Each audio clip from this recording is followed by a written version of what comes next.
Spy Cops Info Podcast.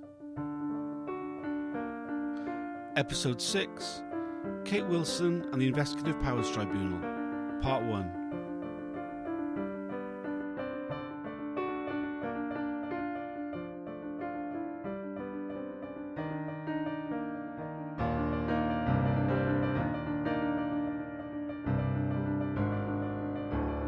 Welcome to the Spy Cops Info Podcast. My name's Tom Fowler, and today I'm joined with Kate Wilson and Ben. Kate Wilson's been at the Investigative Powers Tribunal recently after 10 years of trying to bring a case. Let's talk about what the Investigative Powers Tribunal is and how you got there.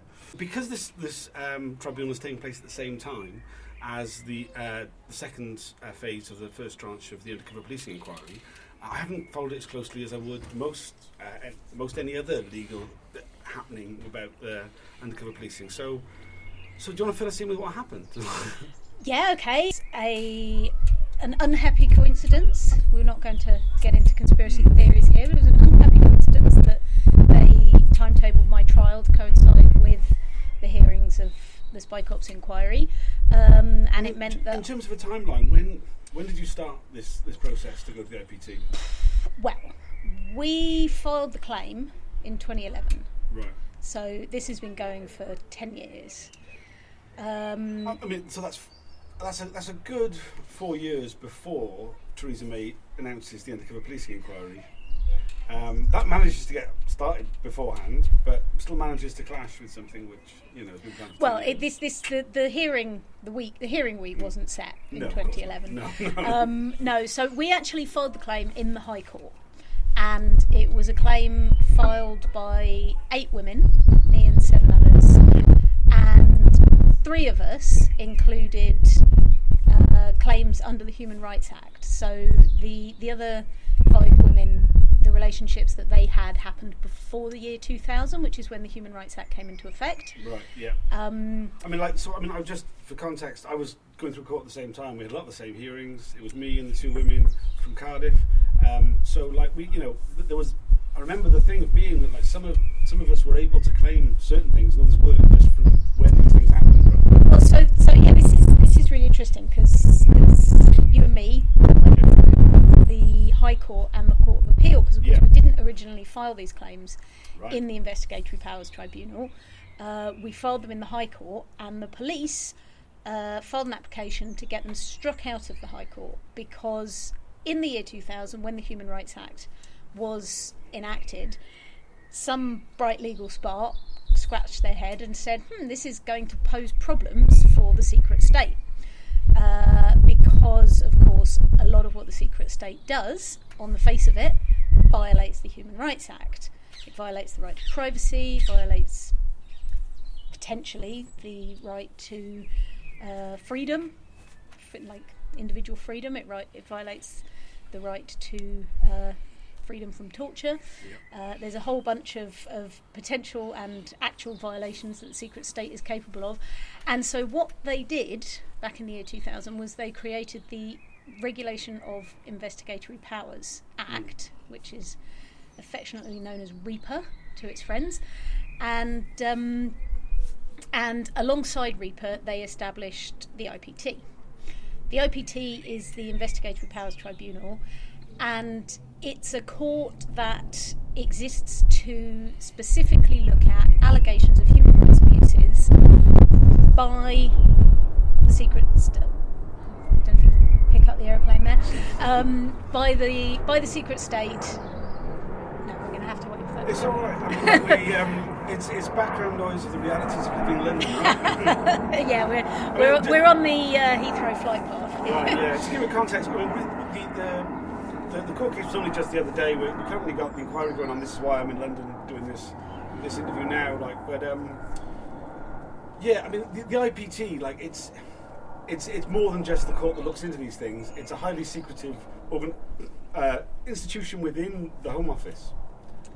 It's obviously, it's a tribunal which, at the time, back in 2011, had only heard cases cases in secret and had found in favour of the government in 99.9 something. Yeah, and if I remember correctly, it was 13 individual points they'd ever found against the government. I seem to remember that it was one of the things that we used to say was that this will be the end of your claim if this doesn't work. Then, so I still could go to the IPT, but nobody goes to the IPT. What's the point? They're so secretive. You get nothing out of it. Yep. That's what you did. What happened? Yeah, right. So a few things happened. One of the things that happened, of course, is that they dragged this out for a really long time. So they got our claims kicked out of the High Court and into the IPT. Yeah. The High Court claims went ahead, and most of those claims, yours and the 7 other women who were bringing claims with me, got settled out of court through mediation, and that was the end of the claims. Yeah, and I mean, I remember, I had one of those, and one of the things that I couldn't do was bring a case at the IPT. It said it there black and white in my settlement. Yes. So what happened in my case was that we failed to reach an agreement at mediation, and I was able to continue my civil claim. And my civil claim eventually was settled because... So I think it's important to put it in context. The reason why we brought these claims in the beginning was because we wanted answers. Yep. You know, it wasn't because we wanted money, it was because we wanted answers. And the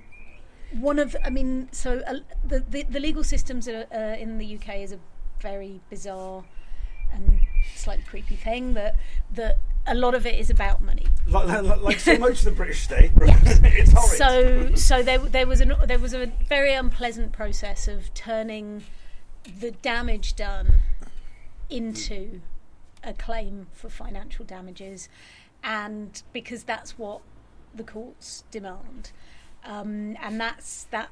It's literally the only thing you can do. I mean, you say it was about getting answers, but I remember, for me personally anyway, and I think for some of the other people involved, it was just one of the few ways that we could actually wrest control of the narrative and kind of take something back against the police. You know, it's not so much, you know, we knew that it wasn't going to achieve much, but we didn't know what else we could do, right? Yes. There's a great phrase that a very wise man I know once said, which is you keep on shooting until you run out of bullets and then you start throwing rocks, and that's basically what we did. That was Brooks Riley from the coup. You just have to keep going, and I actually remember when the other women in my claim were forced to settle, and the lawyers said to me, well, we don't think that the agreement that they're offering you is going to force you to settle, and so if you want to, you could carry on. I remember thinking, don't tell me that. Tell me that I have to settle, please, because if I don't have to settle, I have to go on. Right, exactly, absolutely. And so I did, and then what the police did in my claim then, and this was very frustrating and unpleasant at the time, but also became quite relevant later on, is the next step that they took in my civil claim when we went back to the court was to withdraw their defence of liability in my claim. So they effectively said, we're not going to defend the claim. They pleaded guilty, but we are going to defend damages. Yeah. Which meant that it was no longer about what they had done. And the entire court process became about the damages. The quantum, which sounds so exciting, doesn't it? The quantum, but it's just it's just the cash, man. And what that meant was, round about the time I was turning 40, I had police psychiatrists and employment experts picking over the detritus of my life, and their role was basically to provide expert witness evidence to the court that all my life's failures and mental health problems were my own fault. That's fucking. So it was fucking awful. It was absolutely awful. It was a very, very dark time.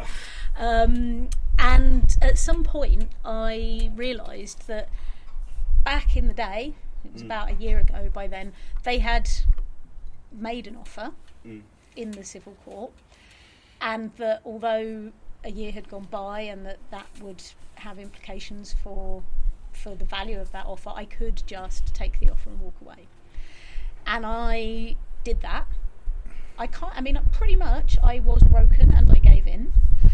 And a few weeks after accepting that offer in the civil court, but it wasn't a mediation offer, it was just an offer that was made in the civil court, the IPT got in touch and said, we understand that your civil claim has now been resolved. You have a claim sitting in the IPT pending resolution of your civil claim. Do you intend to pursue? That's one of those moments, right? And I went to my lawyers and I said, seriously? I took the money and I'm allowed to continue to sue? And they said, well, yeah. Basically, yeah. The police must have been asking themselves the same question at that time. It's like, hold on, we paid her and she's still able to take us to court? I mean, is this one of these anomalies that happened only because RIPA is such a ridiculous piece of legislation? Well, it's not an anomaly. This is what happened because the police struck our human rights claim out of the civil court. Right. This was nothing to do with us. This was the police fought tooth and nail through a High Court hearing and an appeal court hearing to get those human rights claims put into the IPT and stopped.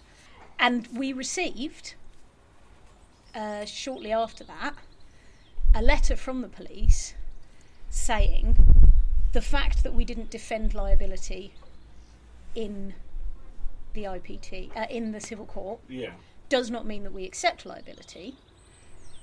And the apology that we made, stating that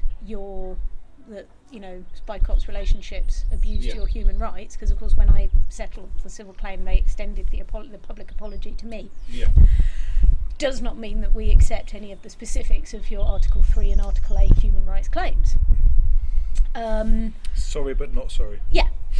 Sorry but not sorry, effectively. Right. Yeah. At which point my lawyers turned around and said, well, yeah, we can continue to sue in the IPT because they have not admitted the human rights claims that you made. And there's also it's quite impressive. It is quite impressive that the police are able to devalue their own apology even further. I mean, it's quite it's quite remarkable. You think they're so low, and then just withdraw that. Who was it they sent the letter of apology to? But it wasn't even. They didn't even have the right name on it, and they said, well, just take it as read that it should have said your name in it, like. It's not even a personal apology. No. It's obviously, I think the apology was a great achievement to actually get out of them. Don't get us wrong. The apology was a great achievement to get out of them, and at the time, this has been the thing. Like they have fought this tooth and nail for so long. At the time, the apology was an incredible achievement, and it was also a great relief, just them saying, yeah, this was wrong, yes, this was an abuse of human rights. In terms of why we brought the case, part of it was getting answers. The other part was making sure it doesn't happen again. And also it was one of those rocks. And it was one of those rocks, yeah. All that was left to throw. Yeah, so an important part of human rights claims is they are about looking at the facts, what went wrong, what happened, and making sure it never happens again. That is they are an instrument of the state to ensure that the government and the state apparatus respect and uphold human rights. So in that sense, going to the IPT and going through the process of the IPT was important, because those declarations of which human rights were abused and why are the things that mean that those things don't happen again. Don't happen again. Can be challenged easier when they happen again. How long ago was that you kind of got this green light to go to the IPT? That was in April 2017. Right. So it took 4 years to get to court, even just on that level. It took 4 years in the IPT to get to court. It was a long and painful battle, and it started with the application to the IPT from the police to get what they wanted all along and why they sent our claims to the IPT, which was an application for the entire hearing to be held in secret. And that was where it started going wrong for the police, because... You mean at the beginning? At the very beginning. Yeah, well, no, I mean, I think, to be honest, it started going wrong for the police at the point where we settled They the got civil... caught. We settled the civil claim. Well, yeah. Started going wrong for the police at the point where they got caught. And it has basically been going wrong for the police ever since. But it started going wrong for them when we were able to continue to bring the claim in the IPT. But the thing about the IPT, and this is my interpretation, I don't really know what went on, and the panel of the tribunal members who made this decision back then are not the same ones that are sitting now. They looked at the case, and unlike every other judge who had looked at this stuff previously, all the other judges were like, oh, national security, undercover policing, public interest immunity, we don't really know, we think we'd better keep all this stuff secret. The IPT, that's what they do. I remember the atmosphere that day, after being in so many hearings of so many different types of courts about undercover policing. This felt like a home game for undercover policing sort of stuff. The judges were, oh right, yeah, and they had quite a different... In other cases, the police lawyers were throwing out certain terms, like basically, this is above your pay grade, it's above your pay, we couldn't possibly tell you, Your Honour. Whereas these judges were like, you will tell us, you'll tell us all of it. Yes, because that's our job. Yeah, you'll tell us everything, and maybe we won't tell anybody else, but you'll tell us. Yes. Yeah. So that's the thing, this was the reason why we didn't trust the IPT and didn't want to go to the IPT is actually, I think, the same reason why they've been such a good forum for looking at this, because they really appeared to take one look at the case and they said, we have secret powers. Those secret powers are entrusted to us to protect national security. We know what national security is, and this is not it. And we are not going to abuse our national security powers to avoid embarrassment to the police. At that point, I mean, I didn't even attend the earlier IPT hearings because I live abroad, I was working, and I really expected to get very short thrift. Yeah, absolutely. And after that ruling, I started to pay attention. Because, I mean, essentially, we approached the IPT as, we're going to the IPT, we know there's going to be a point, but we can't get to Strasbourg unless we've been through the IPT. Right, that was that was the attitude in the beginning. And then after that hearing, I was like, oh. And that has been a really powerful, working with a court that understands that what these police were doing was not, doesn't get put in the same basket as anti-terror, and it doesn't get put in the same basket as national security, like they were spying on ordinary people conducting political campaigns. Even the public inquiry into undercover policing does not appear to get that. It really doesn't. And I mean, that's something which which there's another episode. It might come out before this. It might come out after this episode. But where we talk about that a lot. There seems a real difference between what the IPT are willing to look at and what the inquiry are willing to look at, and the kind of context in which they deal with it. But you were, it was a couple of years before you actually got to this point that you were in preparation for that. You've had the same group of lawyers. What happened with your legal representation during that time? Well, so another quirky thing about the IPT. So the first rule of the IPT is there are no rules in the IPT.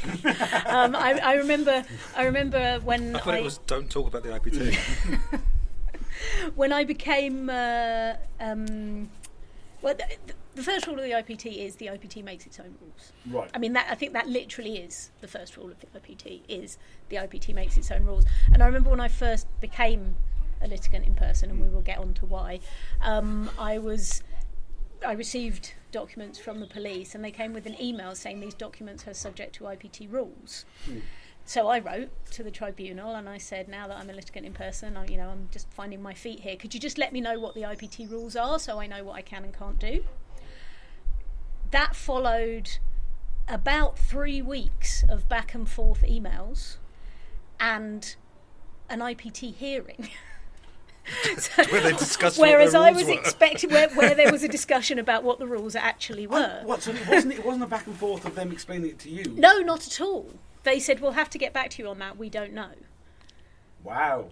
And then they said, well, no, you're going to have to tell us what it is you want to do with the documents, and then the police are going to have to respond, and then we will have to make a ruling. And so it was like, the police kind of, these documents are subject to IPT rules.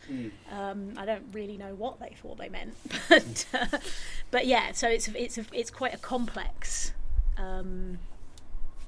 place to be a litigant in person.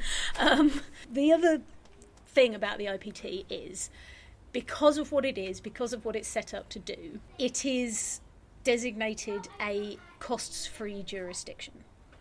Right. And what that means is that you bring a claim in the IPT, the state defends a claim in the IPT.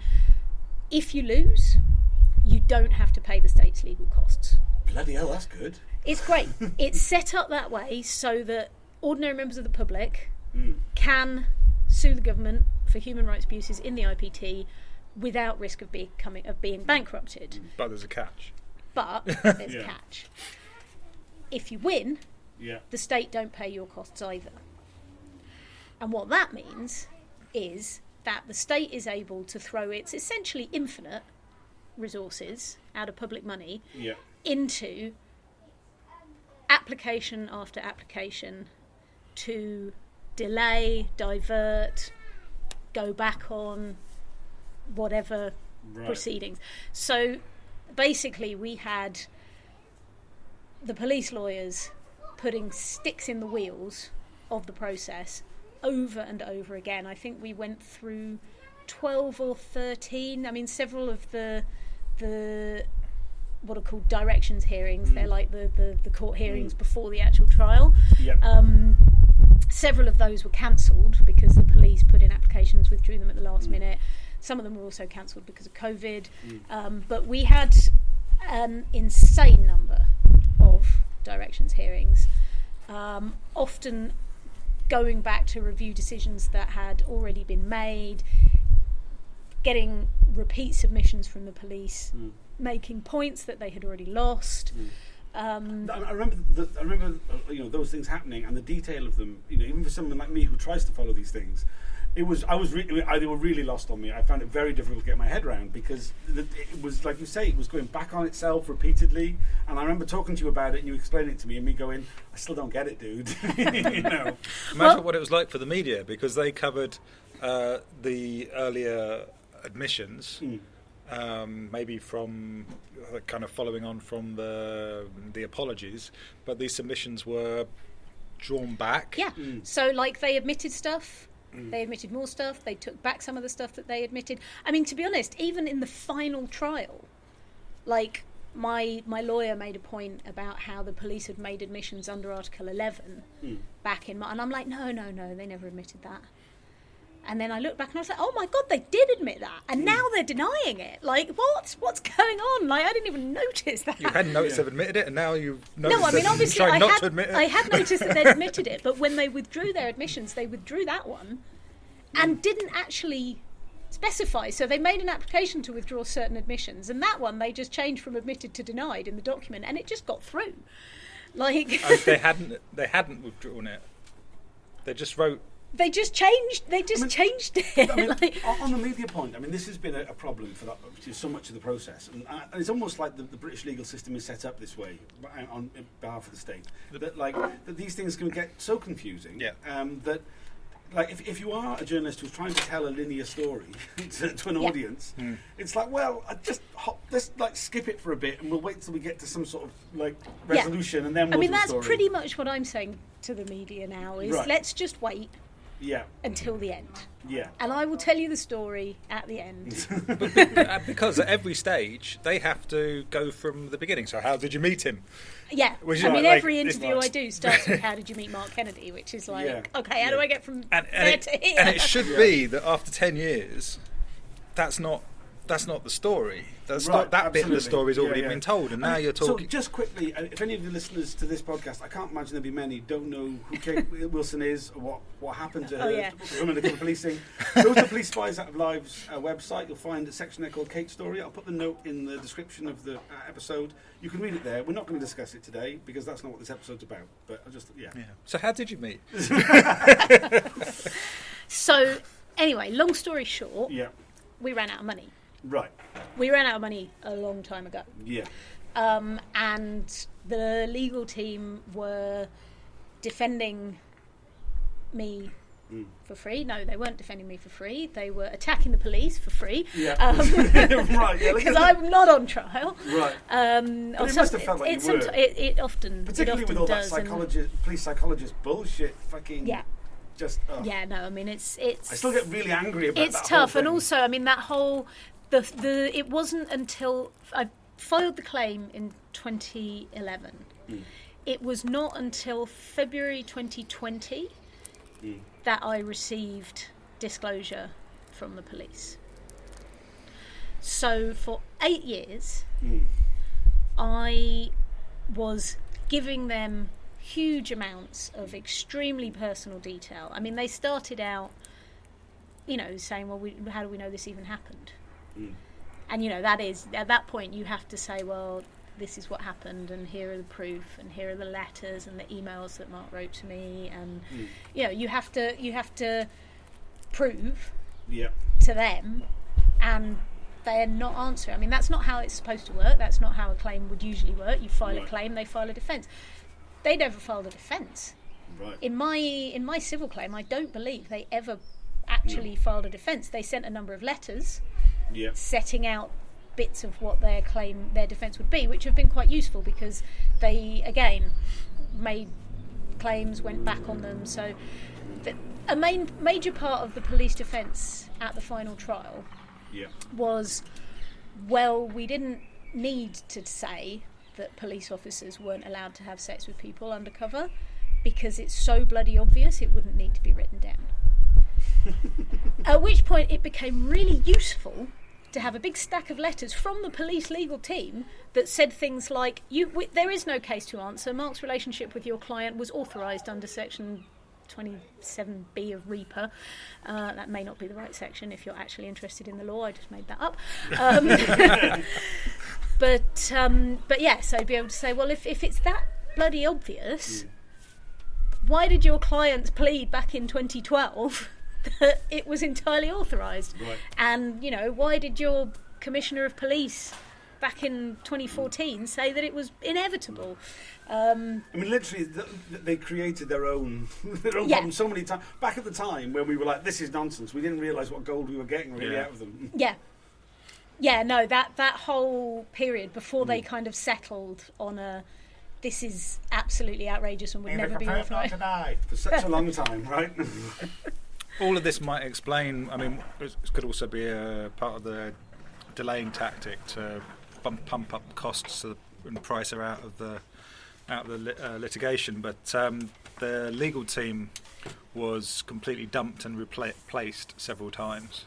Yeah, I think they had 5 legal teams in 6 years. 5 legal teams. So we've seen a lot over the years of all the different undercover policing situations where the police have very rarely kept anybody on staff for too long. And I mean, I always thought in the past that was because they just couldn't get anybody good enough, and like nobody wanted to do it. It was a shit job. Do you think it was that in this case, or what do you think it was? I honestly don't know. I honestly don't know. I mean, to be honest, like as far as I was concerned, it was lines and lines of faceless lawyers in suits who were defending my abusers, and who I remember the face of the police barrister, I presume, who represented them at mediation, and I remember he had a very unfortunate sneer that was his resting facial position, and that stuck in my mind. But in general. Sure. I wasn't really aware of the police legal team until the last legal team, who I ended up facing myself as a litigant in person, took over.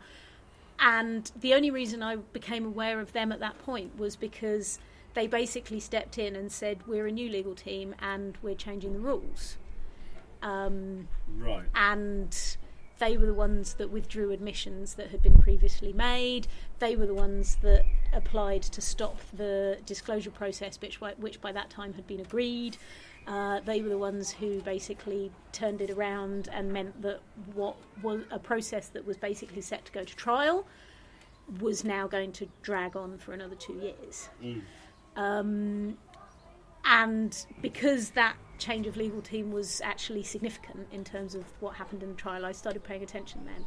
Do you think they were literally at that point thinking, if we can just drag it out 2 more years, maybe she'll give up at some point?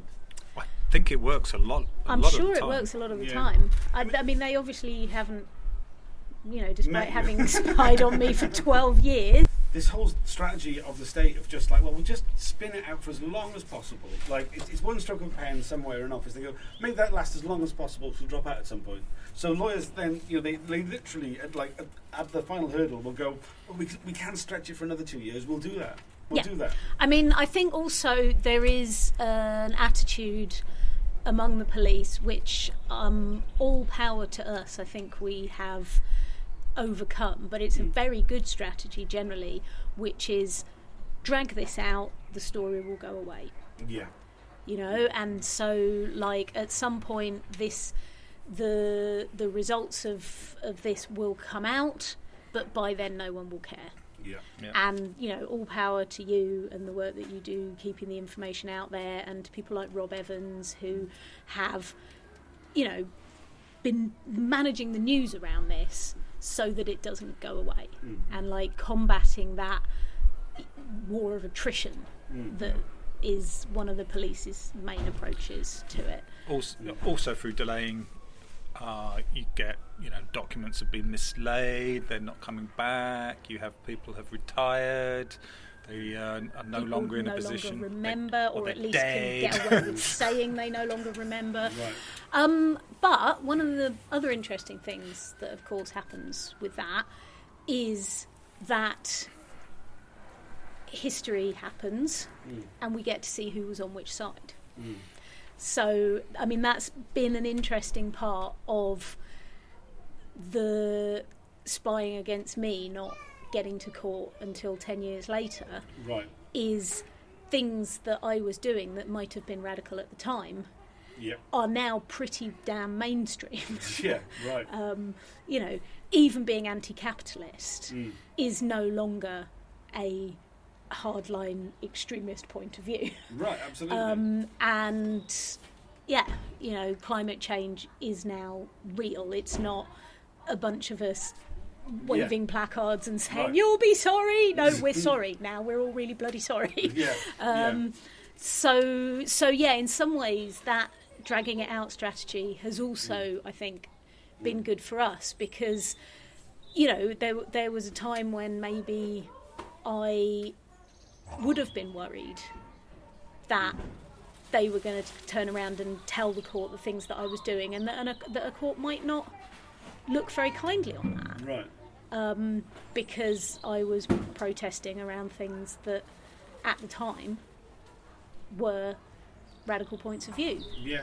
But they were the right points of view. Yeah, absolutely. Absolutely, yeah. We've been and that time that they have given us for history to happen has entirely vindicated everything that we did. Yeah, totally. I mean, I hadn't really thought about that, but it's funny, isn't it? When we see at the inquiry right now, that the longer you leave it, the more vindicated you are.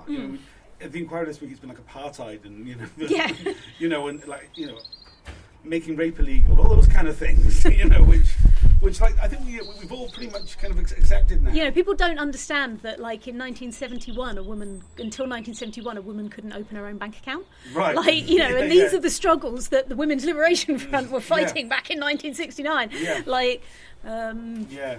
So anyway, it's taken this incredibly long amount of time. They've kicked the can down the road every single time they possibly can. But finally, like literally, like 2 weeks ago, you actually get your day in court. Finally, we actually get our day in court, and which like nobody's done. Like, I mean, like I don't. The first day of it last Tuesday was quite an emotional experience for a lot of people because, you know, so many like. The 8 women who brought the case with you, I brought the case with 2 at the same time. We had the hearings at the same time, but like there's after that, there's 12 been more. Civil cases sitting in the courts at the moment. Women who had relationships. There's been numerous other cases, and like finally somebody actually got. Not the police in the dock, maybe, but like you got a day in court on it, right? Yeah. And that was a huge step. If whatever happens after that point, that's an enormous achievement, which like I'm personally incredibly in awe of. Me too. Yeah. So how did it go?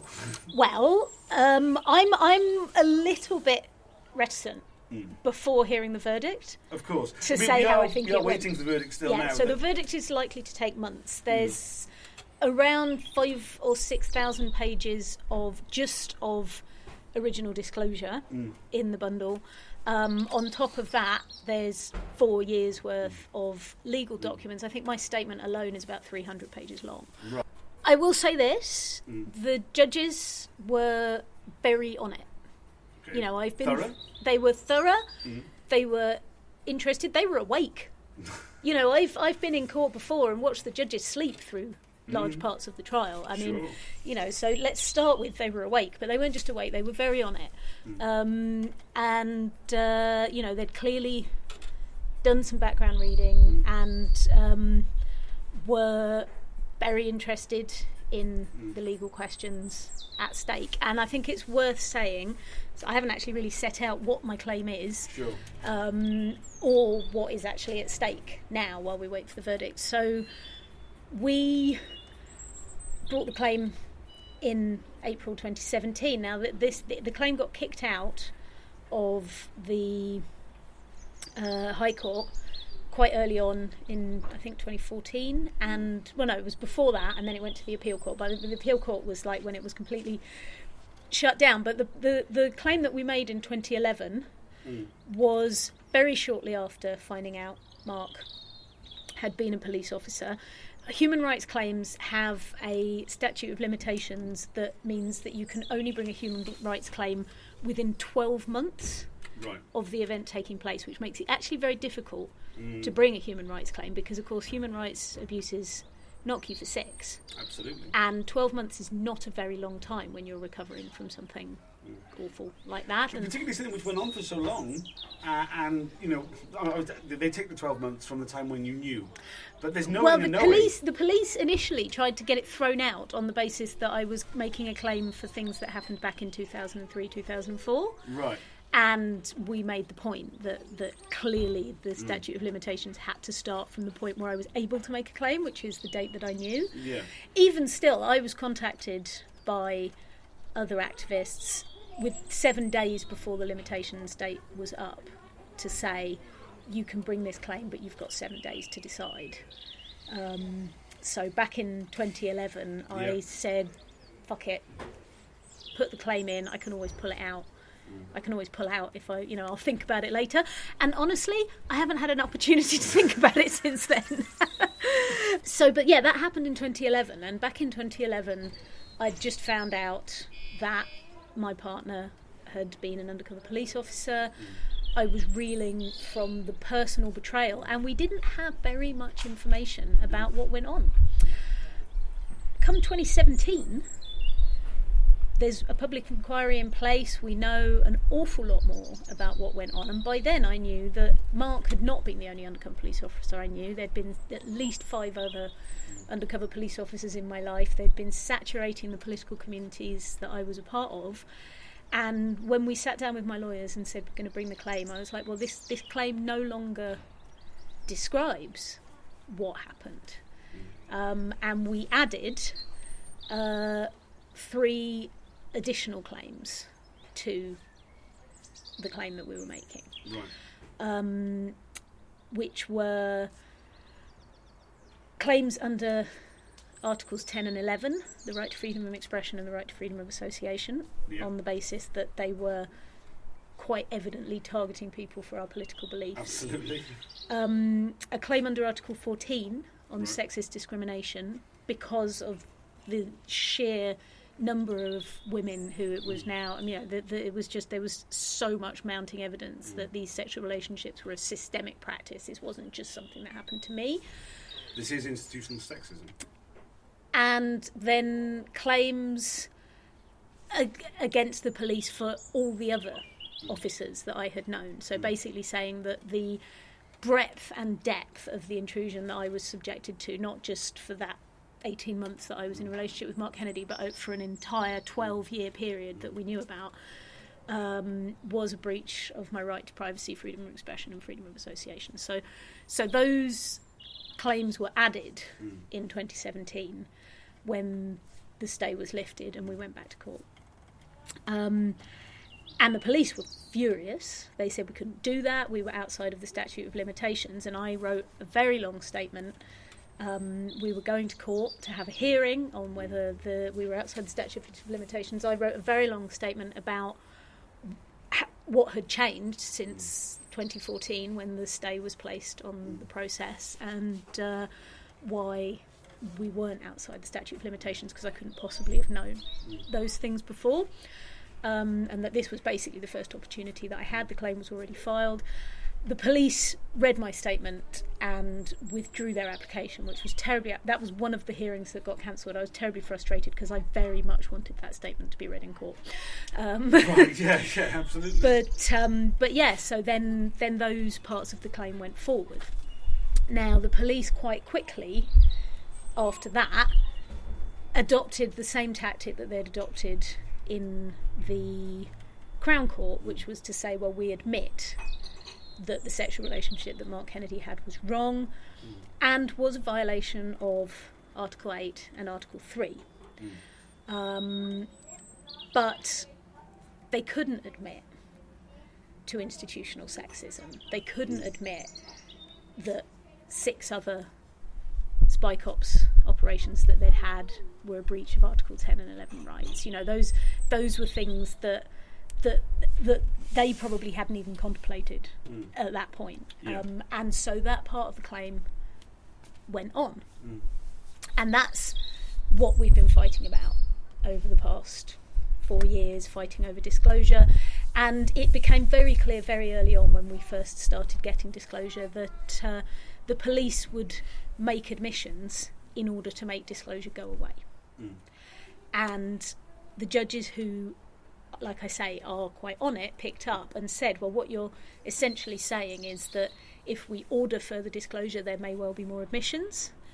If we don't order further disclosure, then this is where the case is going to stay. Which, like I say, was impressively perceptive of the judges. And we continued to fight over disclosure. They continued to order further disclosure, and effectively in October 2020, new admissions were made. And they then admitted that the other officers had also breached Article 8, the right to privacy, and that the operations directed against me were unnecessary in a democratic society. But that the operations as a whole had been legitimate. It was just that the collateral intrusion in my case had not been taken into account, and that was unlawful. And at that point they withdrew a number of admissions that they'd made about the state of knowledge among Mark's superiors of the relationship. So at the point where they were seeking to say, we've admitted enough now, this case needs to go away, they admitted that Mark's superiors were aware of the relationship, and when disclosure was ordered to continue and the case carried on, they said, okay, well, in that case we take that back. And those were the major questions that went to court. So the question of how far up the chain of command knowledge of the Article 8 and Article 3 violations went, and it's worth noting that the admission of an Article 3 violation is a very big thing. So Article 3 is the right to live free from inhumane and degrading treatment and torture. And unlike the right to freedom of association or the right to privacy, it is an unqualified right, which means that it doesn't matter what you're doing, it doesn't matter how bad the state you are, they are not allowed to torture you. Yep. It's just not okay. It's a fairly, it's that kind of really basic thing that kind of makes the basis of a society in some way. So the question of how far up the chain of command knowledge of this inhumane and degrading behaviour by serving Metropolitan Police officers went is a big one. The Article 14 sexist discrimination claim, again, institutional sexism in the Metropolitan Police, very topical at the moment. It's a big problem. Everybody knows it's a big problem. The police do not want to admit that it's a big problem. So that's, again, a big issue that has wider implications beyond this claim. And Articles 10 and 11. And it was very interesting in court because the police position on Article 14 and Articles 10 and 11 was, we've admitted Article 8 and Article 3. They are the core abuses in this claim. There is no need for the court to find a ruling on Article 14, Article 10 or Article 11. They didn't offer any other defence. They simply said, we think it is disproportionate and a waste of the court's time to be considering these points. So we've admitted to breaking the big laws. So, we robbed the bank, don't do us for speeding on the way out. Come on. But the thing is, these aren't... that's sort of the argument. Yeah. Except these aren't little laws. No, quite, absolutely. Maybe it's more like over the old lady on the way out. We robbed the bank. Don't do us for killing the security guard. Yeah, right. So yes, that's what went to court. Right. The sexual relationship is wrong. Everybody knows now that the sexual relationship is wrong. The police are saying that it's always been obvious from the very beginning that the sexual relationship was wrong, and they don't understand why anybody could possibly suggest that this could be a practice because it's so obviously wrong. Which is why they didn't need to put it in words in any of the principles of conduct. Yeah, they have codes of conduct. They have guidelines. It's not included at all. So has it been the same judges throughout that whole period? No. Right. No. So this is the point where the change of legal team that was big and significant coincided with a change of judges. Right. So I had this unbelievably frustrating hearing where everyone in the courtroom was hearing this stuff for the first time, presenting this stuff for the first time, and I'm like, yeah, you guys are really enjoying this. I've been here for 7 years, and I'm not hearing anything new here, and I don't understand why this is being listened to. But the new judges said, well, we've got to give this a hearing because we've not heard it before. And the panel has changed again since then, but one of the panel members remained the same. So we get to court, and the court is basically looking at those. We had a list of 11 issues, but it's basically under those 4 big headings. The question of how far up the chain of command the knowledge went is the big factual question. That's the one where we're picking through the day-to-day documents from Mark Kennedy's operation. Unfortunately, we're not picking through all the day-to-day documents from Mark Kennedy's operation because everything before February 2004 has mysteriously disappeared. Now, that's the period where my relationship with Mark Kennedy started. Right.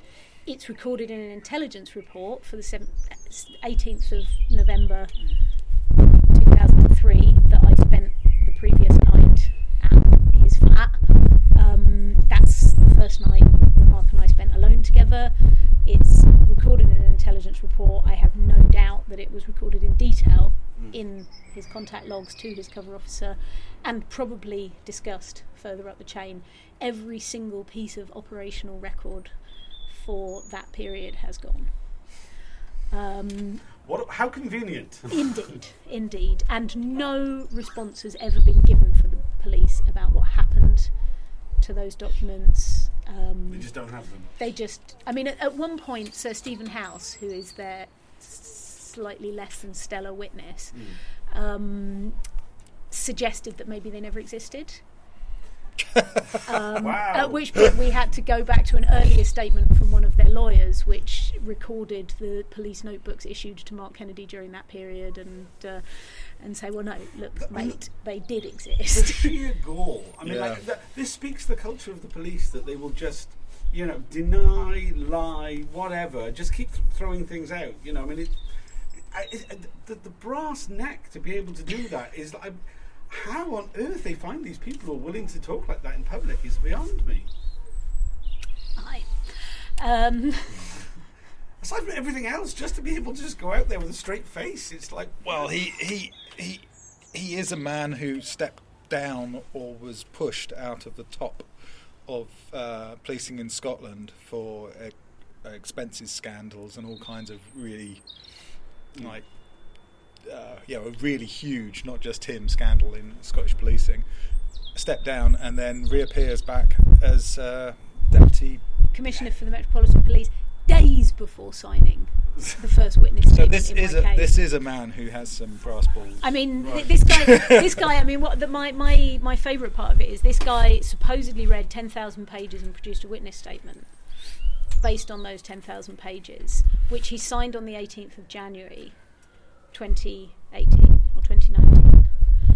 He took the role as Deputy Commissioner of Metropolitan Police coming out of retirement in January 2019.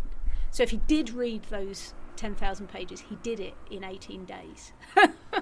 Unless he was hired specifically to deal with you. He was the Kate Wilson hire. We were joking that whoever ended up making the statement of truth in my case would be somebody very close to retirement. Yeah. I couldn't quite believe it when I saw that it had been signed by somebody who had in fact already retired. He wasn't entirely. He was presented as a witness who didn't have any direct knowledge of the operational facts, which is probably true, but it is worth noting that he attended ACPOTAM, the Association of Chief Police Officers, Terrorist and Allied Matters, which is basically the body that sits on top of the counter-terrorism units and the National Counter-Domestic Extremism Unit, and indeed the MPOIU. So he was not a disinterested party who just, kind of independently comes in and writes this statement based on being the Deputy Chief Commissioner of the Met Police who are being sued. He had his fingers in the pie. Yeah, absolutely. He was the only police witness, right? He was, and the other witnesses relied on are in the forms of letters from the police lawyers. Right. And they received assurances that they wouldn't be required to give evidence. Right, that was... Who did those assurances come from? The police lawyers who were writing to them saying, could you tell us what you know about this case? Right. So those assurances were given by police lawyers who were in no position to say that they could... the IPT is not... the court has no power to call these people? I honestly don't know. When I was a litigant in person, I did raise the fact that I was interested in cross-examining a list of people based on the documents that I had seen, but I never really received a response as to whether it would be possible to call those witnesses if they hadn't voluntarily come forward as witnesses in the case. Some of them even refused to answer the letters. Right. And it was often it's their lawyer speaking or writing to the police lawyers. I guess it's the downfall of having a court that makes its own rules and doesn't know its own rules, is making up as going along, is that, you know, if the police manage to word it correctly, they're able to get through things which, you know, and clearly that's worked in the past. Because, I mean, the court case was live streamed. That's, you know, this for a court which we were all told was acted completely in secret. Yeah. This was, it's less secretive than the public inquiry. Right. I mean, there have been closed hearings. Absolutely. There was a closed hearing last Friday, but the approach that they have taken is we have the rule, and there are very specific circumstances involving national security that mean that rule needs to be applied. So it's my understanding that there are matters that go to kind of the general strategy of undercover policing that are not necessarily specific to the facts of the case that the police have sought to keep secret. There are other matters that the police have sought to keep secret that I honestly do not understand why. I mean, one of the things that went into a closed hearing and the police were given permission by the court to neither confirm nor deny was whether or not my boyfriend actually went to Thailand like he told me in Christmas of 2004. Wow. So this is it's one of those things like after 10 years of, you know, the since that relationship, and you know, at the beginning you want to know everything, you want to know what every single day, but 10 years later you moved on with some things, but there are some things that still bug you. Well, I mean, 2000. That's a memorable date to be in Thailand. I'm sure people will recognise it. So, Mark went off on the 20th of December, I believe, 2004, to Thailand. Yep. Says to Thailand. And on the 24th of December 2004, I was sitting in Devon in my uncle's living room, and I saw the news that a tsunami had hit Thailand. There were thousands of people dead, and I didn't know if he was still alive. Right. It's incredibly distressing. I mean, you know, it was incredibly distressing for everybody what happened then. But if you thought that, you know, somebody you care about that much is in the middle of that is one of the most distressing things. Oh, Christ. I spent 24 hours not knowing what had happened to him. He did eventually get into contact, and I was there. I was talking to other friends of his, and you know, trying to find out what happened to him. On the 5th of January, I went and picked him up from Heathrow Airport when he got home, gaunt and traumatised from the experience. He said he hadn't been on the beach when the tsunami hit. He'd been further inland, but that he'd gone to the coast to help with the rescue efforts, and he described the experience of digging a dead child out of the sand on a Thai beach. And he was seemingly very distressed. It was extremely distressing. We separated shortly after that, and he went on to use those same traumatic experiences to manipulate Lisa, who was a friend of mine who he had a relationship with that lasted 6 years.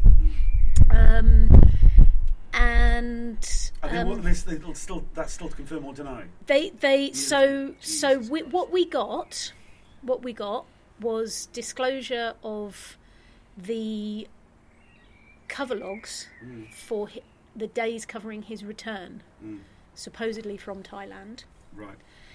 And not in the final disclosure that we got from this legal team, but just before the previous legal team left, we got sent a sample of 200 pages of disclosure that was supposed to be a sample for us to look at how they were approaching redactions and make submissions to the court about the redactions process that they were proposing. Right.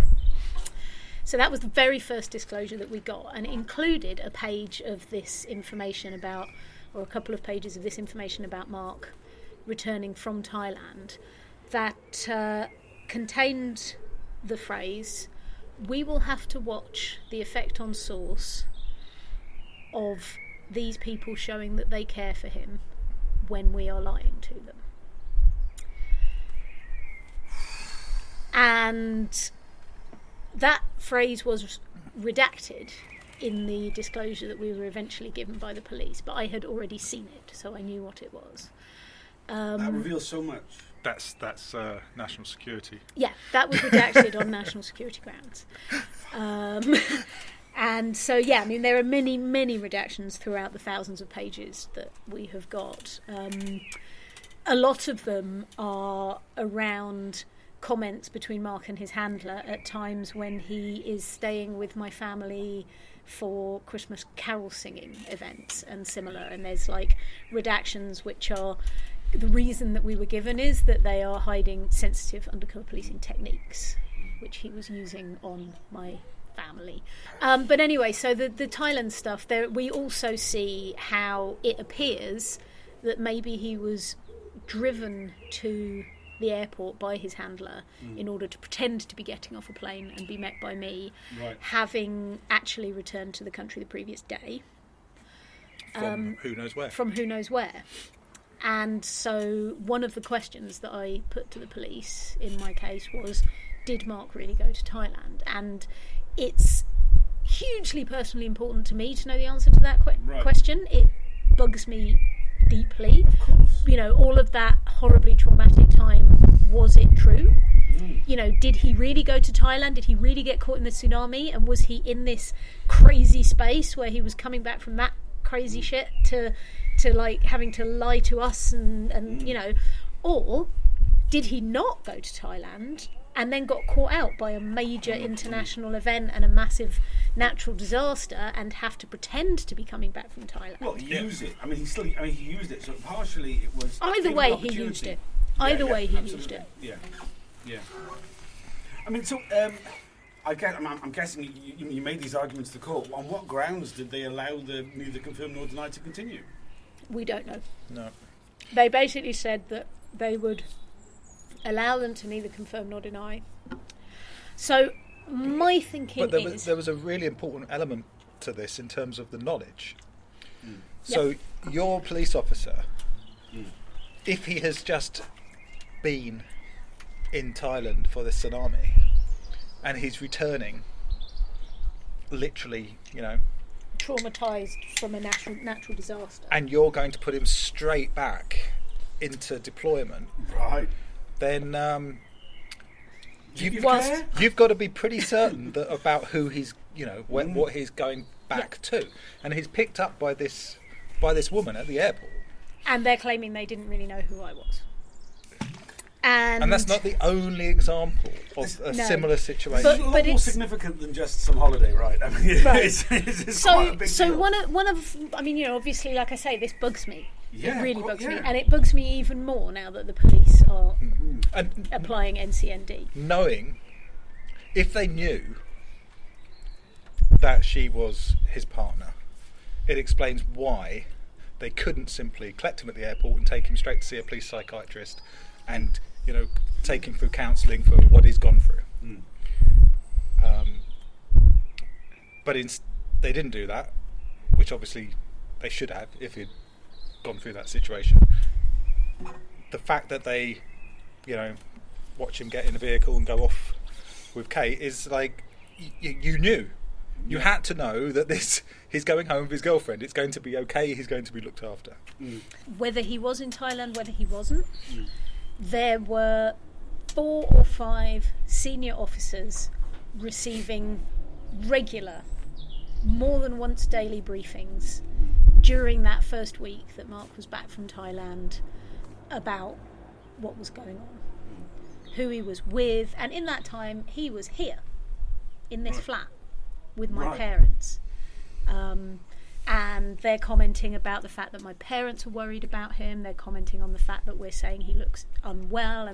This is something which the IPT just did not allow to be explored in any way. But there was a great deal of things we did get. You got disclosure on things more in this setting than anybody has in any other setting. Yeah. Do you want to talk about the things that you did get out of them? We got a lot. How long have you got? Well, I mean, this episode is going to be titled Part 1. I mean, Part 2 can happen whenever you like. Yeah, I mean, there's the disclosure of the disclosure podcast. So which we should touch on that. I think we should leave that. So my approach to the disclosure at the moment is that the court is deliberating. Yeah. And I don't want to do anything that... Because if I felt that they had slept through the entire trial, which, like I say, I have seen, sure. Then right now I would be hammering our evidence in public to make it really clear, this is what we said. Yeah. Like, whatever they were thinking while they were falling asleep in the courtroom, this is what the case is. But actually, I think they did listen. And they're thinking about it, and I want to wait and see. I don't want to piss them off. I want to let them think about it, wait and see what they say.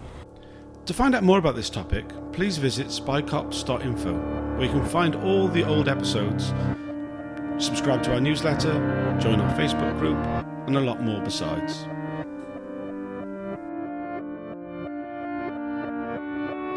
We're grateful to the campaign opposing police surveillance for their support, which has allowed us to buy some microphones. We want to improve more. If you'd like to support the podcast, please get in touch.